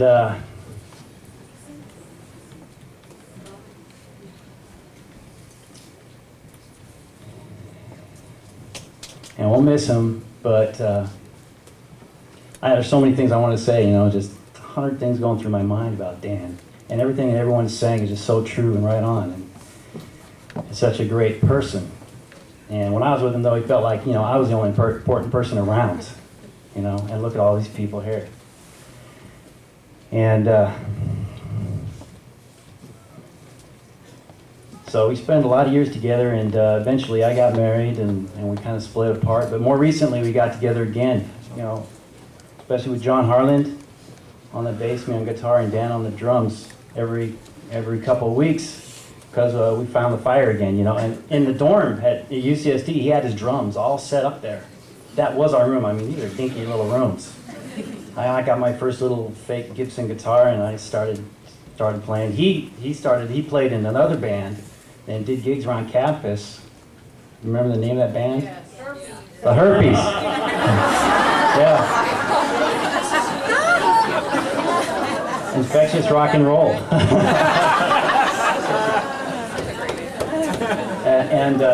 Yeah, don't tell mom. Don't tell mom. Catch us while you can. And Oh my God. there's a million of them. And on the front of the drums, what did it say? Dangerous Dan, And I saw that old drum, they cut it out of that old drum head, and it was in the yearbook over at his house. And boy, that brings back memories. And he was Dangerous Dan. With some of us, he doesn't look very dangerous. But Jacob found out different, huh? And Dan, seemed like a really softy, and he was. He was a softy on the inside, but on the other hand, I didn't know anyone tougher. I had a pretty thin skin, but he had really thick skin. I mean, he would just go out and do crazy things. He didn't care what people thought of him, and that really inspired me. And so we really complemented each other well. I was really serious and shy and quiet and stuff, and he was just the opposite. So yeah, he helped me to be a better person. And so when you listen, if they play that music again, listen carefully to the drums, because I've never heard Dan play so well. He's really enjoyed these last months improving as a drummer. We enjoyed really getting in sync as a band, and he was telling me why I'm a better drummer is because I'm just keeping it simple. He's always used to be real, like a lot of flair, like he was all the time, a lot of flair, just show, go all over the place, but show off, yeah, but for fun. And but lately it's just like keep the beat, and it's really solid. I've really seen him grow more recently as a family man, as a husband, as a father, and his family meant the most to him. I mean, everyone says it, but it's really true. I mean, whenever I was around him, I wanted to talk about me, but he would always tell me all these stories about other people, about Rick, but mostly about his family, Helene, and Alec. Alec did this, and Alec did this, and Alec, I can't believe how popular Alec is. All these girls are just hanging all over him. Why wasn't it like that for us? I don't know. And Nolan, and how good he is at everything he tries.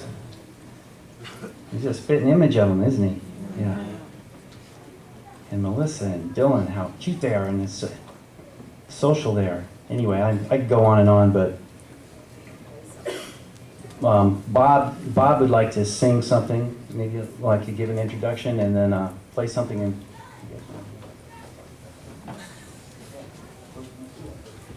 First, this is ad-lib, completely ad-lib, in spirit of Dan Browne. And anybody who can sing, like barbershop, come on up and help us. We're going to sing, how about, it's to the tune of Sweet Adeline, Sweet Danny Browne. Everyone knows that one. Chuck?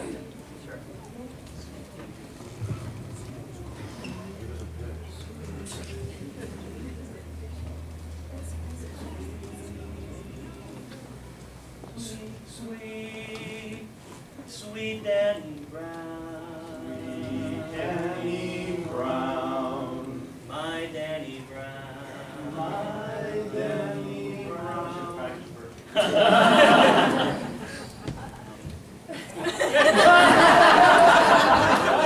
Love you, Dan.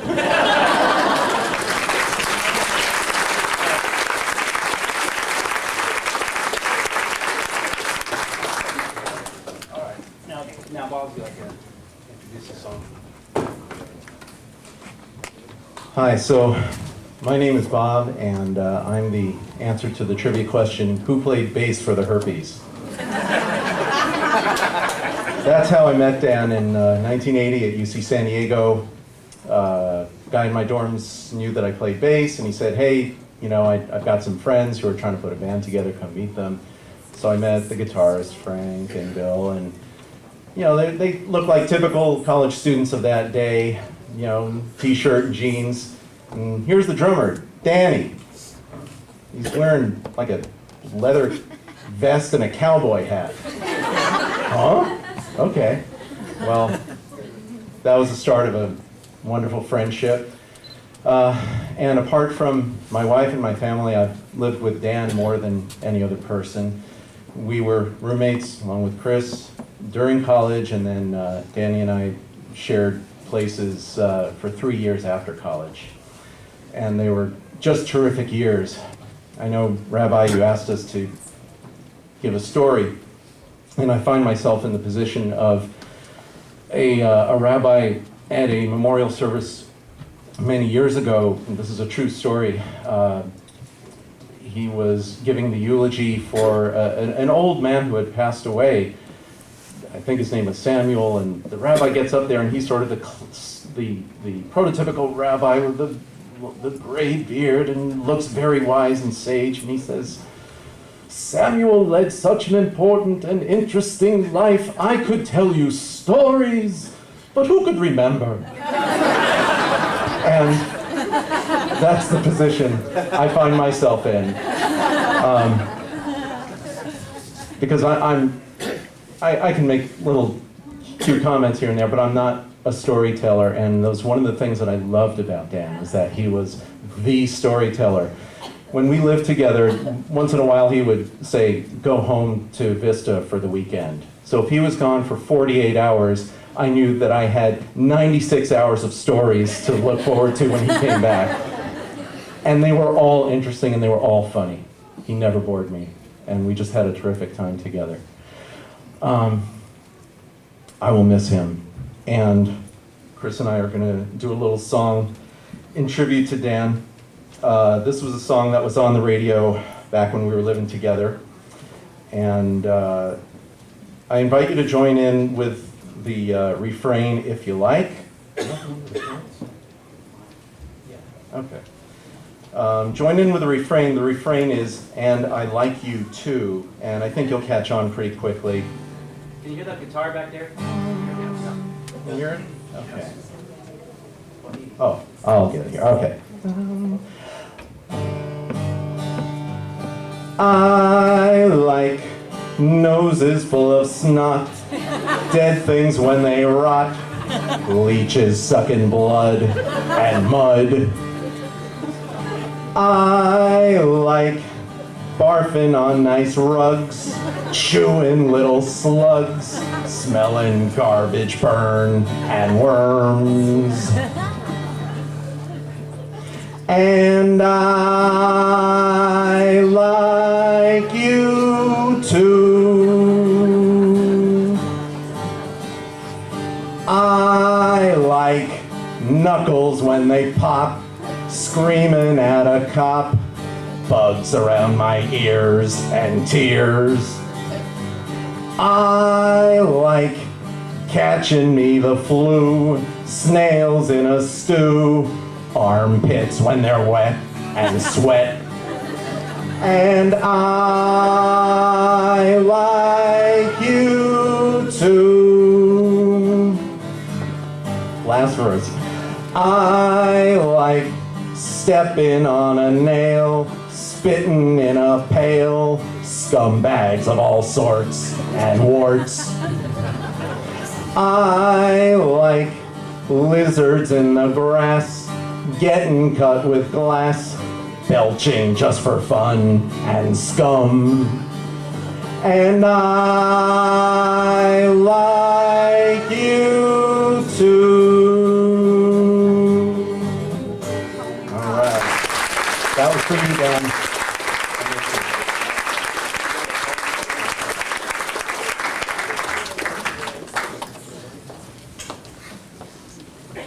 I'm Jarvis. Unlike a lot of people here today, I didn't like Dan when I first met him. Now this is in kindergarten.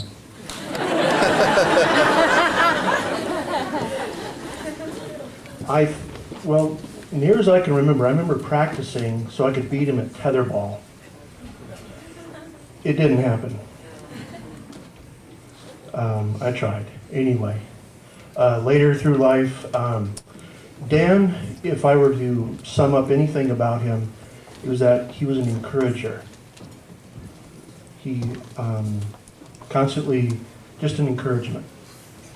Whatever I was pursuing, whatever I was trying, if I told Dan about it, he would just encourage and build up like crazy. In fact, there was a time in my life when I actually called him because I was looking for exactly that. And that's exactly what he gave. And that's something I'll always admire and remember about him.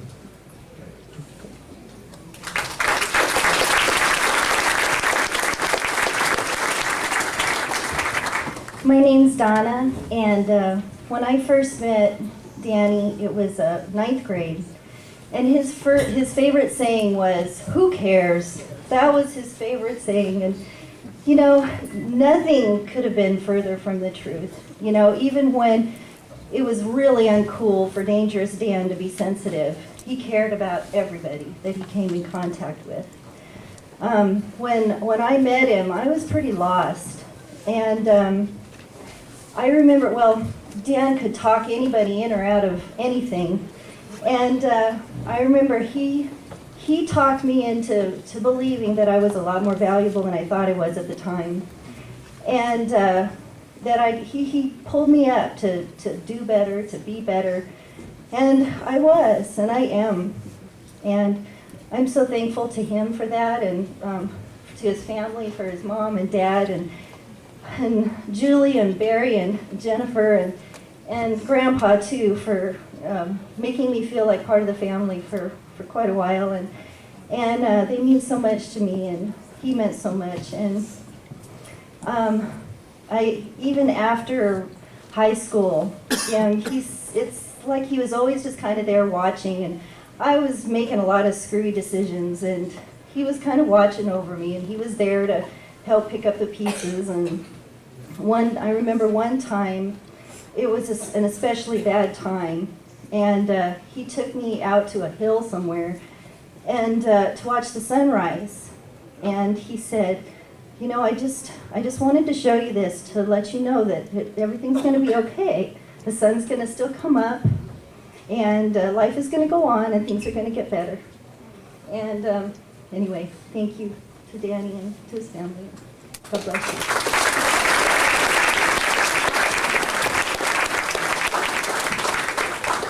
Hi, my name is Marty Hodes. I'm the president of B'nai Shalom, the synagogue that Dan belonged to. I have so many things that are running around in my head also. It's just unbelievable. But I'm going to try to highlight some of the things that I remember. Some 25 years ago, I moved to Vista via Tucson, Arizona, via Guadalajara, Mexico, via Houston, Texas, and then Vista, California. I there, shortly after, joined Temple Judea, and shortly thereafter met Dan Browne, Barbara, John, and the whole Browne family. I thought to myself, I didn't know there were Jewish cowboys. Dan was an incredible person, and some of the things I remember, one Yom Kippur, my mom and Barbara used to always do break the fast together. And we're sitting there and we're praying. My mom and Barbara were in the kitchen, and then Dan pokes me and says, "Let's go in and eat."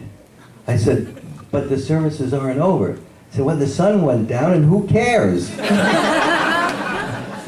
So a tradition started. And so we went into the kitchen, and Barbara always saved a challah for us. And we said the motzi over it, and we all ate the challah, the four of us. Dan has left a huge hole in our community, the community, and in the Jewish community. I want to share one other story with you, and that was that Dan was always very impulsive. So I get a call from him, and he said, "Hey, let's go to Mazatlan." I said, "Mazatlan?" He goes, "Yeah, next weekend." I said, "What?" We were in Mazatlan the following weekend. I don't know if Chris and Bob were there. I don't think you were on that trip. Well, we found this disco called Caracol, which was in Mazatlan, and we had a couple of drinks. And then, of course, Dan found the fireman's pole in the Caracol, which dropped about 3 stories. And Dan jumps up and he slides down this pole and he's yelling at me, "Come down." There was no way that I was going to do that because I knew I'd break something. Dan's energy was fantastic and always amazed me because you tell me when there are people that come up to you and ask what I can do and volunteer their services and time. Dan was one of those people. Anytime there was an event going on, what can I do? How can I help? That was Dan. That was the type of person that Dan was. I know that Dan would be so angry today because he's missing a good party. I just want to say that on behalf of B'nai Shalom, to fill that hole, that we are going to put a memorial plaque up on a memorial board for Dan, so his memory and spirit and soul will be perpetual at B'nai Shalom. Thank you.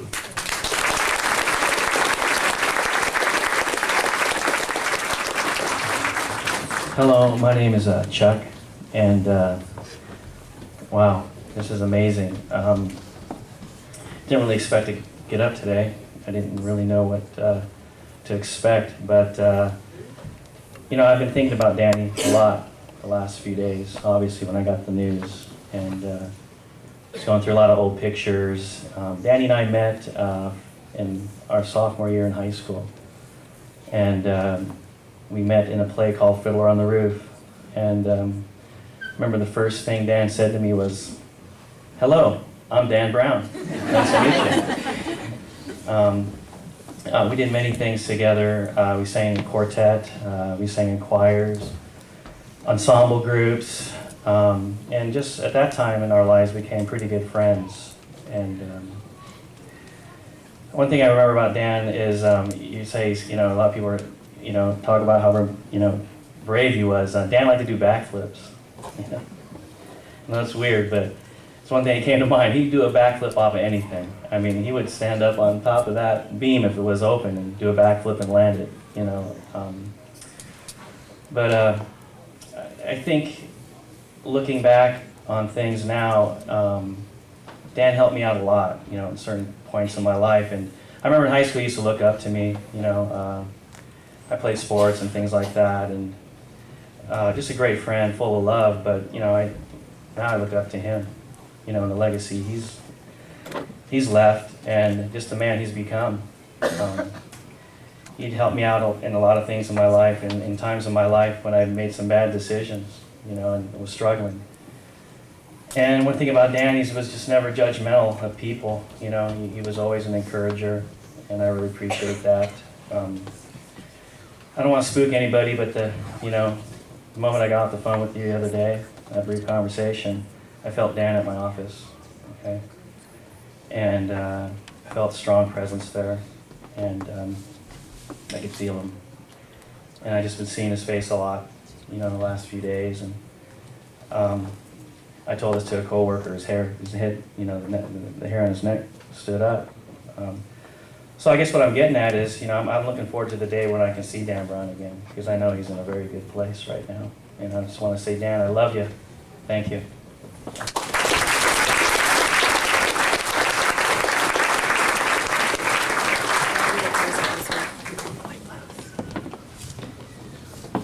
I'd just like to say a brief word. I'm Matt Miller. I met Dan in grade school. And same things that Chuck just got through saying. Dan was the best friend that I ever had. As rotten as some of the things that I did, he never turned his back on me. He was always there for me. So was his whole family. You and John were like my step-parents, my surrogate parents, your whole family. Don't know what else to say. Extraordinary people. And I will never forget him, and I'll never forget any of you.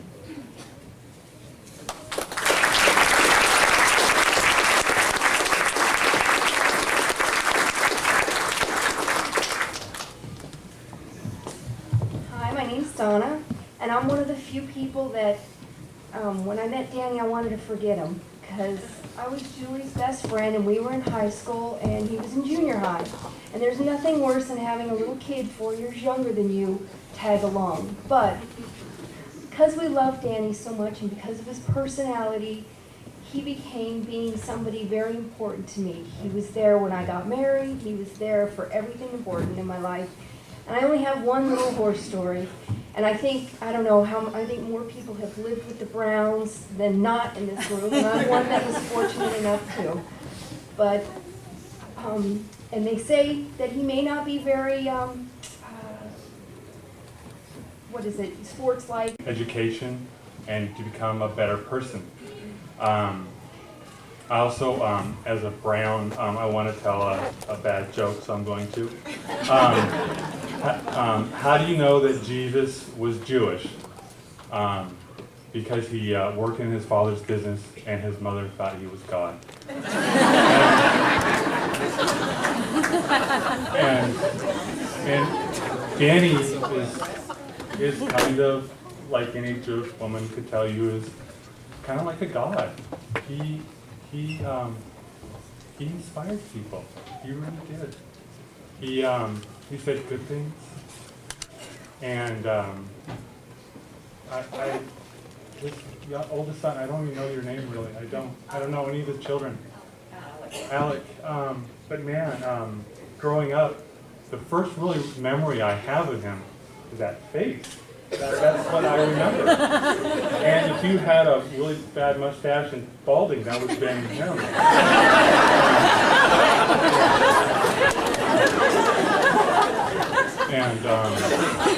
And so now in his death, I got to meet his family, and I don't remember Helena. But now I have two young ones who are very young, and now he's inspired me more, and I want them to become like you.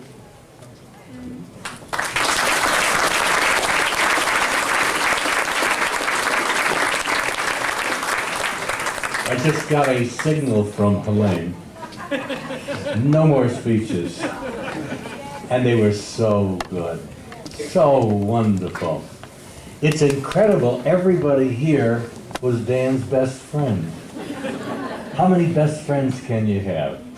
2 hours ago, we came here stunned, stupefied, overwhelmed, saddened, burdened, and after 2 hours, I don't know about you, but I feel inspired. Do you? I feel courage. I feel strength. I feel that it was worthwhile knowing Dan Browne in life. My memory of Dan, and I have many memories being his rabbi, was Alec's bar mitzvah.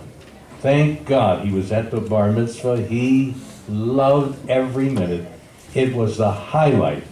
It was the highlight of his life.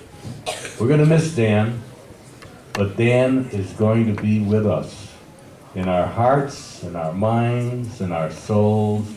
He'll never, never be forgotten. I think Dan is hearing every single word that's spoken, and he's probably listening intently, and he's smiling, and he's saying, "Hi, I'm Dan Browne." I'm going to conclude the service with prayer.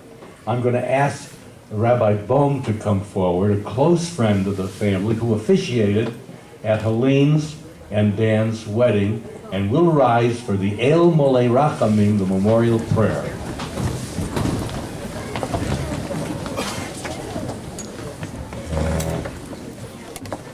El Malay Rachamim, Shochein Bamromim, Hamitzei Menucha Nechona Tachat Kanfei Hashchina, Im Kedoshim Utehorim Kazohar Harakia Mazhirim, Et Nishmat Dan Bat Chana, Shehalach La'olamo, Baal Harachamim, Yastirehu Beseter Kanafav, La'olamim, V'yitzror B'yitzror HaChayim Et Nishmato, Adonai Hu Nachalato V'yanuach B'shalom Al Mishkavo V'namar. Amen. Compassionate God, eternal Spirit of the universe, grant perfect rest in your sheltering presence to Dan, who has entered eternity. Let her find refuge in your eternal presence, and let his soul be bound up in the bond of everlasting life. He is resting in peace. And now to conclude the service, we're going to recite together in loving memory of a wonderful human being, the mourner's Kaddish. Yit Kadal, Yit Kadash, Shmei Rabbah. Yolma Divrach Hirutei, Liamlich Balchutei. V'chayei Chon, V'yomei Chon, V'chayei D'chol Beit Yisrael. Bagala V'zman Kariv, V'yimru Amen. Yehei Shmei Rabbah M'vorach, Li'olam, Olamei Olmaya. Yitborach, V'yishtabach, V'yitpoar, V'yitromam, V'yitnaseh. Yitadar, V'yitaleh, V'yitalal, Shmei D'kudisha B'richu. V'ela min kol birchata v'shirata, tushbechata v'nechemata, damiran b'yoma v'yimru amen. Yehei shlomo rabba min shemaya, v'chaim aleinu v'yal kol Yisrael v'yimru amen. Oseh shalom b'imromam, hu ya'aseh shalom, aleinu v'yal kol Yisrael v'yimru amen. Dan Browne, we leave you in peace. With respect, we bid you farewell. In love, we remember your life, our companionship with you. And thus thinking of you, let us go in quietness of spirit and live in peace and righteousness one with the other. May the Father of mercy share of his compassion with all the bereaved among us. And let us say, Amen.